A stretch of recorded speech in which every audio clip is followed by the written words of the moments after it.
দিনে বিএনপি, রাতে আওয়ামী লীগ, এভাবেই চলছে তুরাগের বিএনপির রাজনীতি। পতিত স্বৈরাচার আওয়ামী লীগ সরকার আমলের ছাত্রলীগ, যুবলীগের সদস্যরা ভিড়ছে বিএনপির মোড়কে। তুরাগ থানার স্বেচ্ছাসেবক নেতা আরিফুল ইসলাম দল ভারী করতে লেগেছেন উঠে পড়ে। স্বৈরাচার শেখ হাসিনার আমলে কোনো ধরনের আন্দোলনে যুক্ত না থেকেও বর্তমান সময়ে বিএনপির মিছিল, মিটিংয়ে যোগ দিচ্ছেন আওয়ামী লীগের পোস্টধারী এসব নেতারা, যেখানে অধিকাংশ নেতাই নিষিদ্ধ সংগঠন ছাত্রলীগের।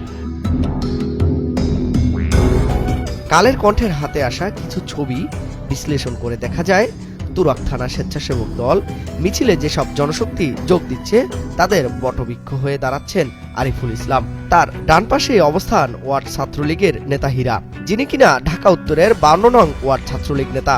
অন্য এক ছবিতে দেখা যায় পতিত স্বৈরাচার শেখ হাসিনা সরকারের ঢাকা 18 আসনের এমপি হাবিব হাসানের সাথেও রয়েছে এ ছাত্রলীগ নেতার একাধিক ছবি। এছাড়াও আরেক ছবিতে দেখা যায় ছাত্রলীগ নেতা প্রিন্স, শিহাব ও মিমকে। রাতারাতি আরিফুলের হাত ধরে হয়ে গেছেন বিএনপি নেতা। অভিযোগ উঠেছে দিনের বেলায় এসব দ্বিমুখী নেতারা বিএনপির মিছিলে যোগদান করেন, আবার রাত্রিকালীন সময়ে মুখে মাস্ক পরে আওয়ামী লীগের মিছিলও করে থাকেন এসব নেতারা।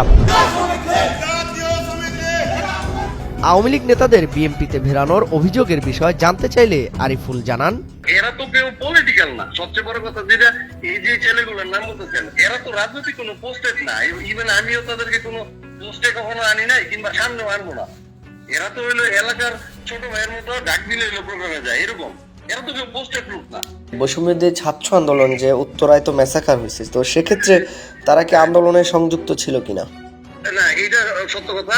এই মিম ওরা আমার সাথে ছিল না, আমি আন্দোলনে ছিলাম, আমার ছবি ভিডিও আছে, কিন্তু ওরা ছিল না। আমার বিরুদ্ধে চক্রান্ত চলছে কারণে আমি এই যে কমিটিতে ফাইট দিচ্ছি, এবং আমার এই কর্মী সভায় সর্বোচ্চ মিছিল আমার ছিল, এই জন্য সবাই আমার বিরুদ্ধে চক্রান্ত করছে। এ বিষয়ে জানতে চাইলে ঢাকা মহানগর উত্তরের বিএনপি নেতা জাহাঙ্গীর আলম বলেন, অবশ্যই এরা যদি করে থাকে সে বিরাট মহান্যায় করেছে বা মহান্যায় করতেছে, এটা কোনোভাবে কাম্য না। আমাদের পার্টি ভারপ্রাপ্ত চেয়ারম্যান স্পষ্টই বলেছে যে আমাদের 5 তারিখের আগের কর্মী দরকার, 5 তারিখের পরে আমাদের নতুন কর্মী দরকার নেই। অভিযুক্ত নিষিদ্ধ সংগঠন ছাত্রলীগের পোস্টধারী এসব নেতারা যুক্ত হচ্ছে তুরাগ থানা বিএনপির মিছিলে।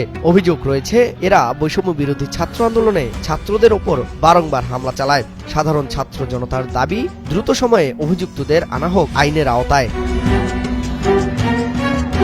আল আমিন, কালের কণ্ঠ।